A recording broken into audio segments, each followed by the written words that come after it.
which is ensuring my cash flow because it's upon consumption and it has to be paid and it's reliant on consumption. So I'm never out of cash flow thanks to the B2C, and the B2B is the one that will depend on a later payment. So I think it's good that I'm following two different races. One is low, one is automatic. So yeah. Exactly. So split out your revenue lines. Top, which will be your B2B, B2C. Next is your B2C, and underneath it, so say for example, your subscription lines, your credit top-ups, you've got your add-ons, your webinars, you've got your advertisement, your sponsorships, and then with B2B, you've got like your platform setup, you've got your per license fees. So you can break all what you have there into individual lines, and then you can populate it. Now, because you have elements of different ones, it's very easy for you to create another sheet in here where you have all your revenue lines marked out over the next 12 months. And I think what we'll do is when we go into this into detail, I can show you how we basically do it. And what you basically do is have a sheet in here that you do all your calculations. If you're working on number of customers you've got, what price they pay, you can have different brackets in here and then run a model through.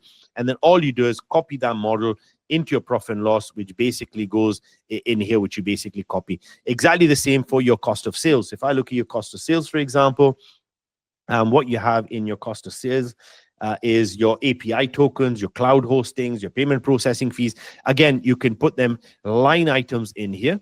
You put them in line items, and basically that's you populate to your direct costs. You do exactly the same with your overheads. So that's really the populating side.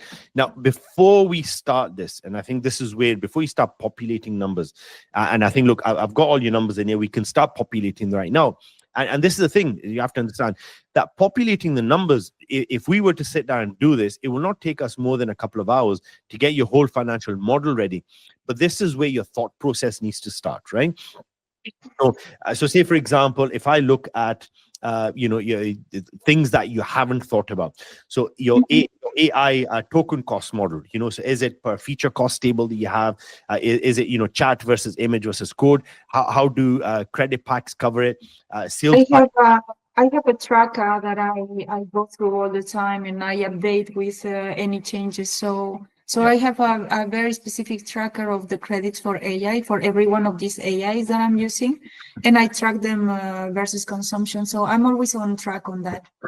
So that's where now, you see, this is where now you track it, but what you need to do is with tracking, you now have to project it as well. So I think now this is where the thing comes in, is you're tracking it, but now you need to project it as well. And that's where this thing comes in. So you can maybe create one extra sheet where you've got your existing tracker, and then you just use your existing tracker to basically put it, you project it. So if I look at the next one, sales pipeline and cost timing, this is why, again, it's pretty crucial understanding your profit and loss and your cash flow, because if we now look at your revenue, for example, it's easy enough saying yearly. If I go back on here, if we look at school terms might be closed for these 3 months. They might be, summertime. It could be 4 months, depending on where it is. So obviously you have a drop off in revenue. So what tends to happen is the year starts, maybe say September, October. This is where you'll get the biggest signups. That way they come in. The summer is where you get the little drop off. So you have a little seasonality, because what you'll get is you'll get this big upsurge in October, November, when the school year is starting. And then as the year goes on, when you come into the summer, you get the little drop off.